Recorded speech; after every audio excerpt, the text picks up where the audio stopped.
Hello and welcome to the Introduction to Linguistics seminar. And this week we're going to be moving on to another area of linguistics called morphology. Now, to give us some idea about what morphology is all about, let's start by considering this word running. Now, as we know, words can be split up into smaller units.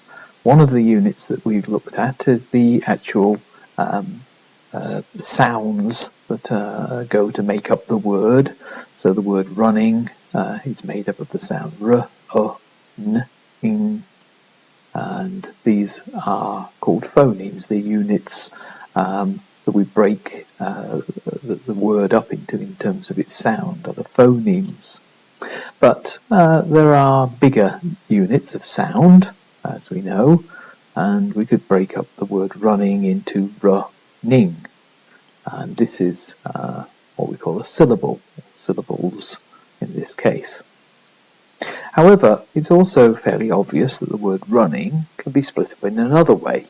There is run and ing, and this is what we refer to as morphemes, and this is what morphology is studying. Okay, now what I want to make clear at this point in time is that the morphological way of splitting up a word is not the same as splitting up the word into its syllables. We can see that fairly clearly if we take these two representations of the word running. The top one is the syllable representation, running, and the other one is the morphological representation, run and ing. Both of these split this word up into two parts, so we can kind of put a line there between the two parts. But the interesting thing is that the way that the words are split up here don't match in both representations. Particularly in this case, the phoneme n is in a different place. In the syllabic representation, the n is part of the second syllable, but in the morphological representation, the n is part of the first morpheme, run. Okay, so there's a mismatch in terms of how we split this word up in terms of its syllable structure and in terms of its morphological structure. Moreover, we can often find a mismatch in terms of the number of morphemes and syllables. There are many monosyllabic words where there's just one syllable, which actually consist of more than one morpheme. So take, for example, the word smiled. That's just one syllable, smiled. It's got the sm in the onset, I in the nucleus, and uld in the coda. Okay, it's just one syllable, but morphologically it's actually two parts. We've got the verb smile, and then we've got this tense morpheme, past tense, ud, stuck onto the end of it. We also find cases the other way around, that is a monomorphemic word with just one morpheme in it can be represented with more than one syllable. So take the word tiger, for example. That's obviously two syllables, tiger, but there's only one morpheme there. Tiger is the whole thing. So clearly, syllables and morphemes are not the same thing, and they shouldn't be confused. So, what then is a morpheme? How do we define morphemes if they're not the same things as syllables? Well, in order to do this, let's have a look at a couple of words here. We'll start with this word smiled, we've already introduced, and we'll compare it to a word like dogs. Okay, smiled has two morphemes, as we've already seen. Smile, a verb, meaning something like to perform some sort of facial gesture. pulling the muscles in the face to produce a smile. And then we've got this d part, which is the past tense, and it adds an extra thing to the meaning of the whole word, smiled. So it means to pull the gesture in the past. Okay, so the two units, as it were, contribute to the meaning of the whole word. Similarly with dogs, again we've got the two morphemes there. We've got dog plus s. Dog has a meaning. It points out a certain particular animal. It has a waggy tail and says woof. And then s adds an extra meaning to that to mean more than one of them. So the whole word dogs means them more than one animal with a waggy tail that says woof. So what we can see here then is one aspect of the notion of a morpheme is that morphemes seem to carry meaning.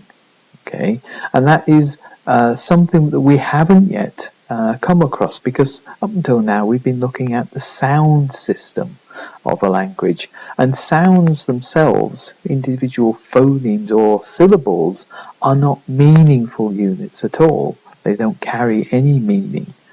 Think of running. R is not a meaningful part of the word running, and neither is ning. Okay, but that is the way that the thing is split up in terms of its syllables. But morphological analysis involves breaking words up into their parts, often which carry meaning. Therefore, a fairly common definition of what a morpheme is the smallest unit that has a meaning. Okay. However, things are not quite so straightforward as that, because that turns out to be not a totally adequate definition, and there are certain problems with it, as we'll see. One problem we can see can be found in certain types of morphemes. For example, take the verb govern. Okay, now that carries a meaning, a political process, or to carry out some political process is to govern. And then we have a word which is obviously based on govern, but with an added extra morpheme to it, ment. And government is a noun, which means not anything to do with the political process itself, but it refers to the body of people that carry out that political process. Okay, so we might think, therefore, that what we've got is a meaningful element, govern, meaning the political process, and then this ment gets added to that to mean the body which carries out that process. So we might think of ment then as being a general, carrying a meaning of something like the body which carries out whatever the process that the verb that it attaches to.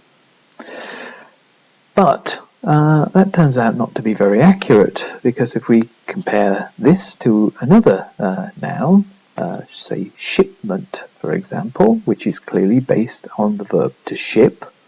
Okay, to ship something means to export goods, usually via ships.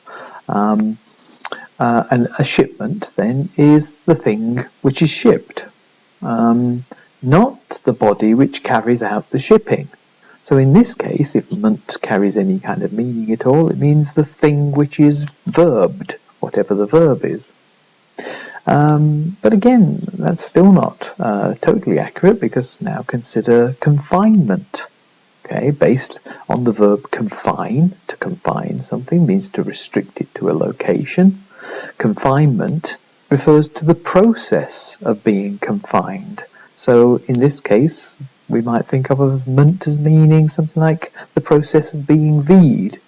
Okay, so three different words, three different meanings of the noun based on the verb, and it seems that this ment then can mean all sorts of things. And in fact, really, that's not the way to look at what's going on here. the munt itself isn't adding these extra meanings. These extra meanings are coming as part of the whole word. That is, although government is based on the verb govern, the meaning of government comes from the fact that government is a word, and the munt itself isn't adding any meaning of its own. Basically, what the munt is doing is simply taking hold of a verb, and this munt is added to that verb, and it turns it into a noun. Okay, so, and that noun has a meaning all by itself. It's as though it's an independent word. We'll talk about that fact in a little while, but for now, what we need to identify here is that this kind of morpheme, like munt, isn't a meaningful morpheme at all, though it does perform a function, and that function is a syntactic function. It takes verbs and turns them into nouns.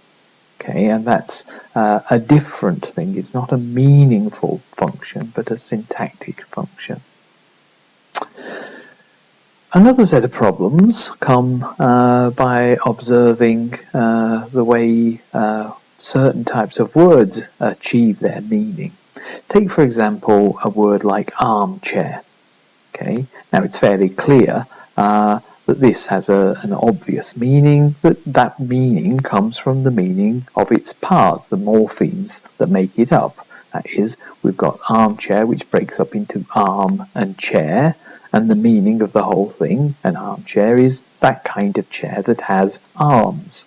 Okay, so it's fairly obvious that the meaning of the whole word armchair comes from a combination of the meaning of its parts. But that's not always true of similar types of words. Take, for example, the word blackbird.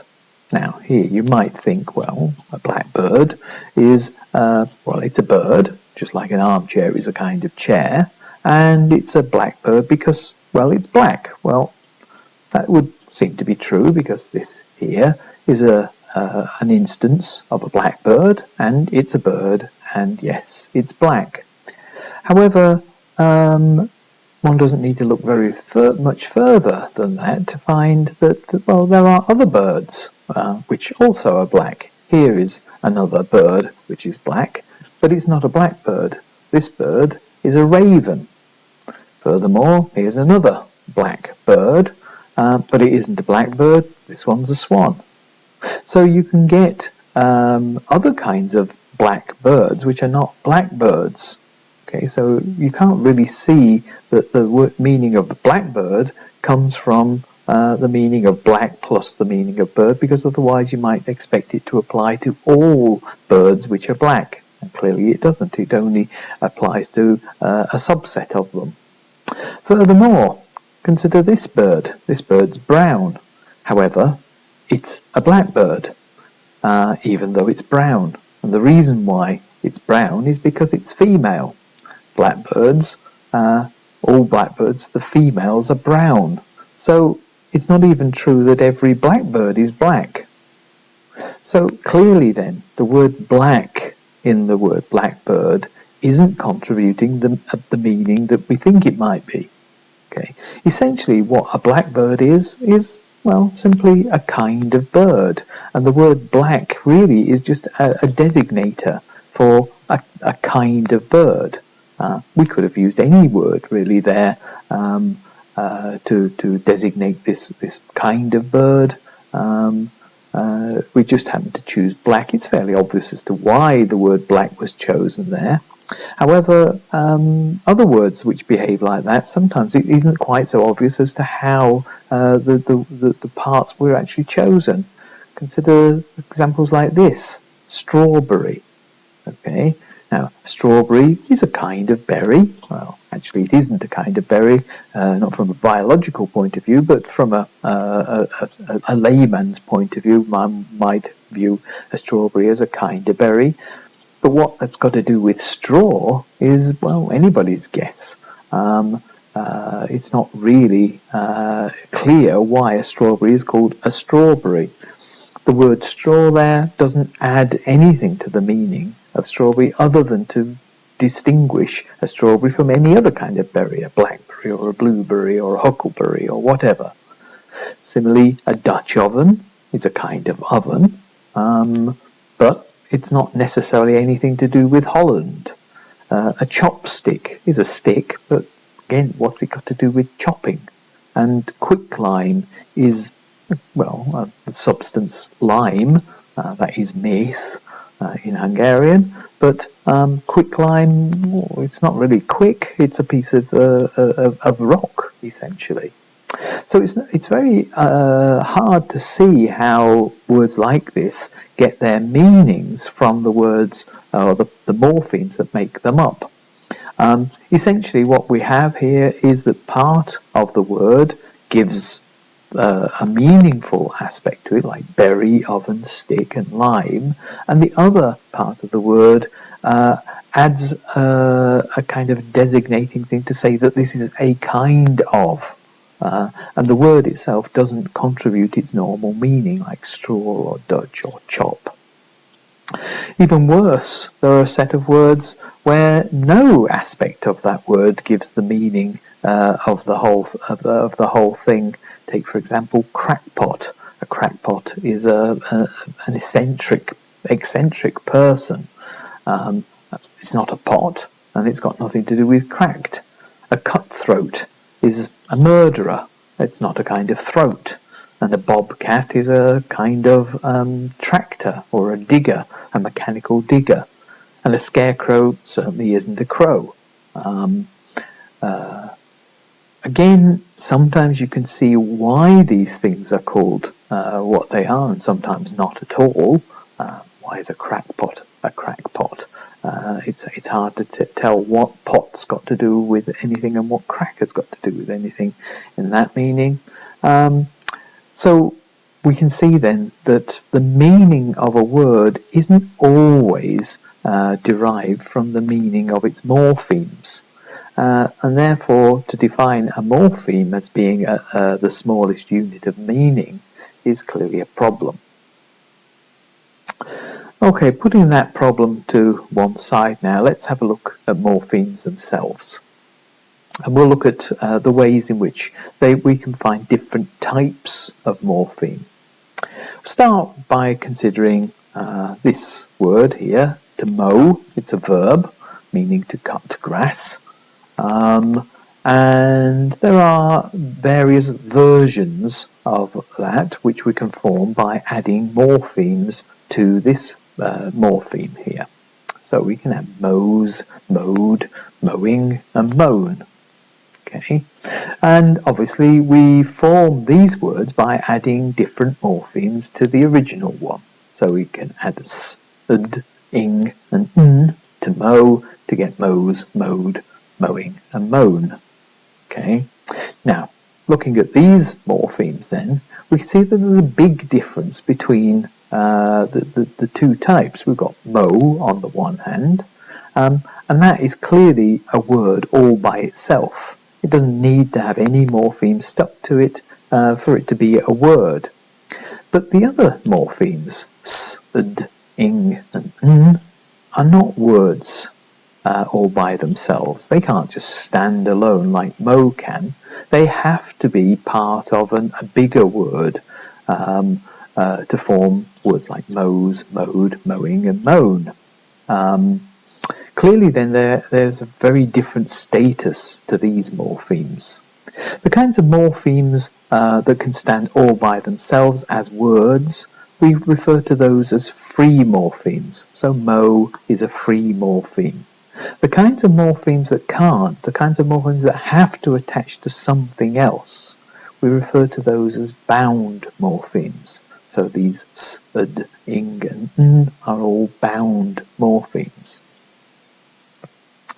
Now we can use the same set of words to highlight another different kind of classification of morphemes. It's fairly intuitively obvious that in words like mows, mowed, mowing and mown, that the word mow is somehow the central element. of those words, and that the other morphemes are attached to it, and when they add a meaning to that word, but that word itself contributes the central meaning. So, for example, we've seen that the past tense adds past tense, but it adds past tense to whatever the meaning of the verb is. Okay, so mowed means to cut grass in the past. Now, the central morpheme then, on which a word is based, we refer to that as the stem. And the kinds of morphemes which are added to the stem, we refer to those as affixes. Now, we can see that affixes also come in different types. So we can have a look at more versions of words using the same stem, mow. Okay, we can add to that stem to get mower. We can add re to the stem to get re-mow. Or we can take the word moan, which has already got a morpheme n attached to it, and put an un in front of that and get unmown. Okay, so all of these morphemes are all bound morphemes. Re, un, and can't stand all by themselves.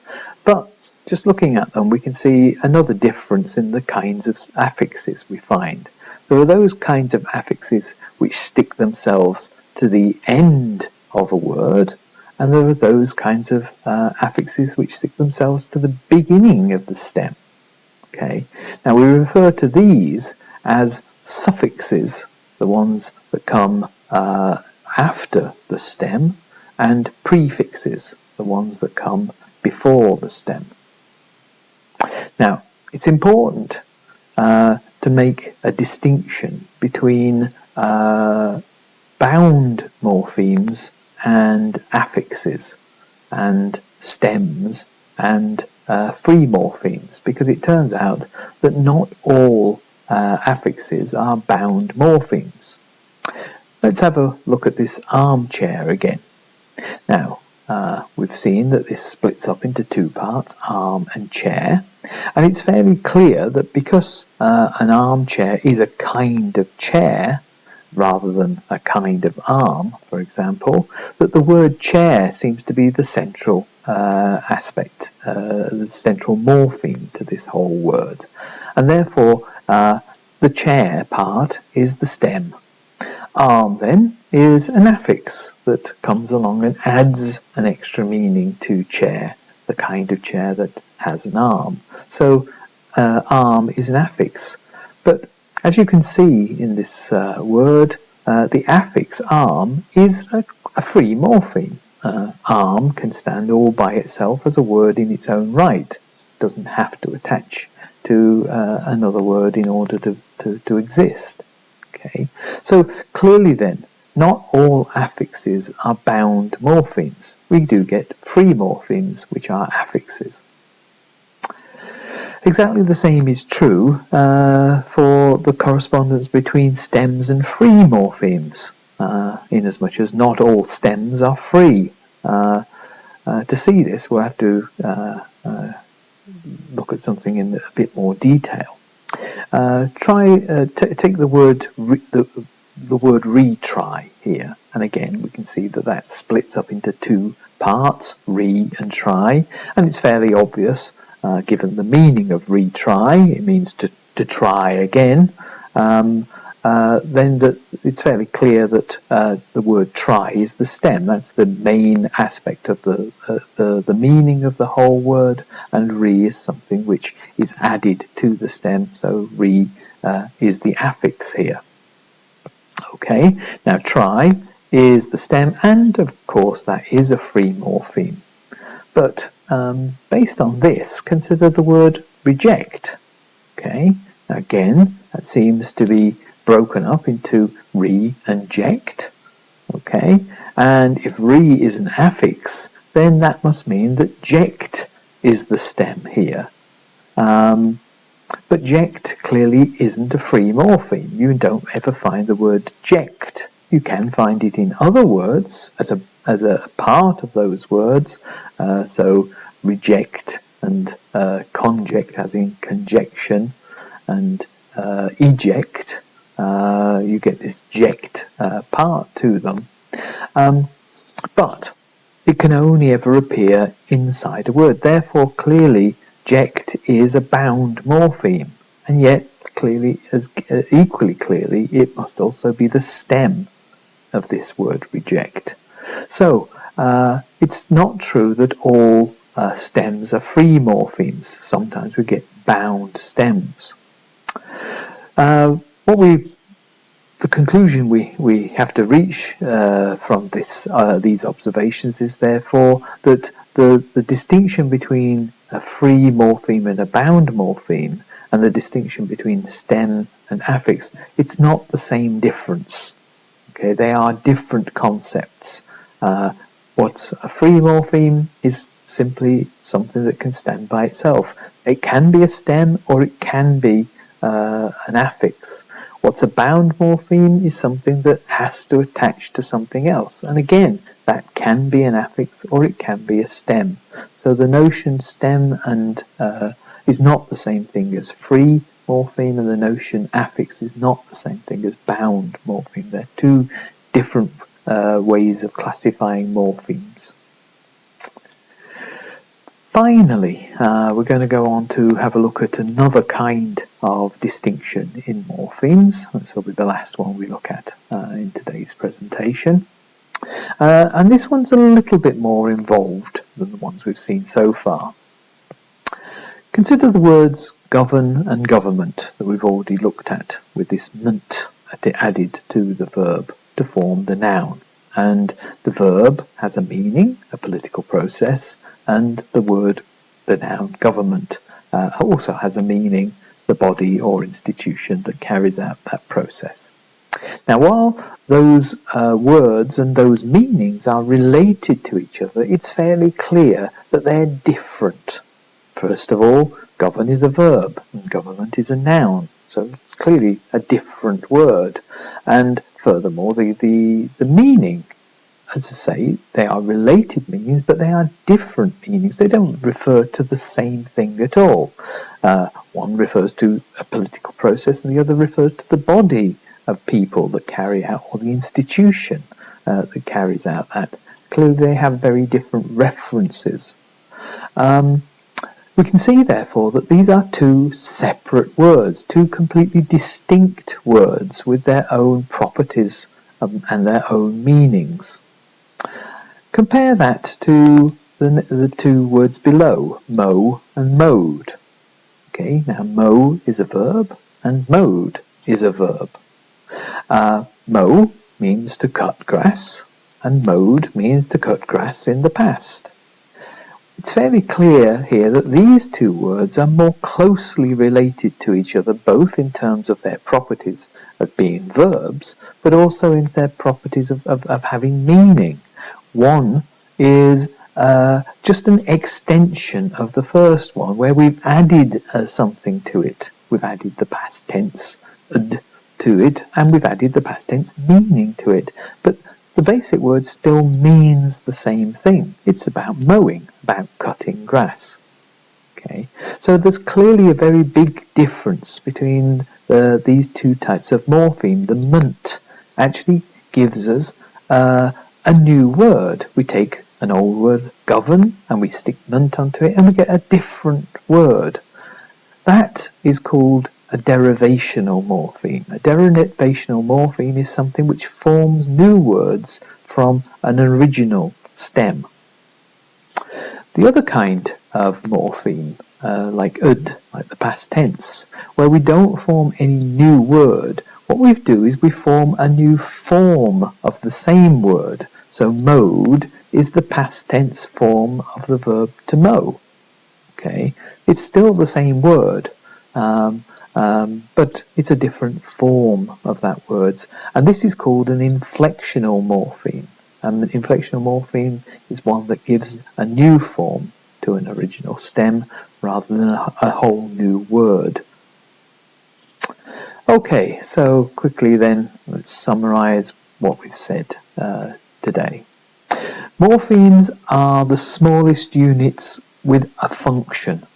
They always do something, and sometimes that what they do is to do with the meaning. They may add a meaning to something, or change the meaning, or make some sort of designation to the meaning to show that this kind of thing is a different kind of thing to something else. Like a blackbird is a kind of bird which is different from, say, a robin or a swan or something like that. But it's not always a semantic function that they play. Ment, for example, plays very little role of its own in adding meaning to a word, but they have this ment kind of thing has a function which takes a verb and turns it into a noun. So while morphemes then always have a function, which is something that, say, syllables don't add any aspect to either the meaning or the syntax of a word, like its category, as whether it's a noun or a verb or something like that. Morphemes do. Okay, so that's how we're going to define a morpheme. Then we've looked at the different types of morphemes. We've looked at the free versus bound type distinction. Free morphemes being those morphemes that can stand by themselves, and bound morphemes being those that have to attach to something else. And the stem versus affix kind of distinction, where the stem is the central part of the word which provides its central properties, and the affix is something that comes along and attaches to the stem to add something to it, be it some extra meaning or a completely different meaning, or a different category. Prefix and suffixes are different types of affixes. A prefix is the kind of affix which sticks itself onto the front of the stem, whereas a suffix is something which sticks itself onto the end of the stem. Finally, we've looked at inflectional versus derivational morphemes. The inflectional morpheme is a morpheme that doesn't provide us with a completely new word. It provides us with a different form of the same word that we started with. So past tense, for example, is a good example of an inflectional morpheme. It simply adds the meaning of past tense to the verb that it attaches to. Derivational morphemes, on the other hand, give us a completely different word with its own properties, and these properties can differ from the original one in many ways, including its category. So you can start off with a verb and end up with a noun by adding a derivational morpheme, or any other category depending on the morpheme that you add. And also in terms of the meaning that we get. The meaning may be related to the meaning of the original stem, but it's often quite different, a different meaning to the word entirely. Okay, that's as much as we need to do today, and I will see you in class then. Bye-bye.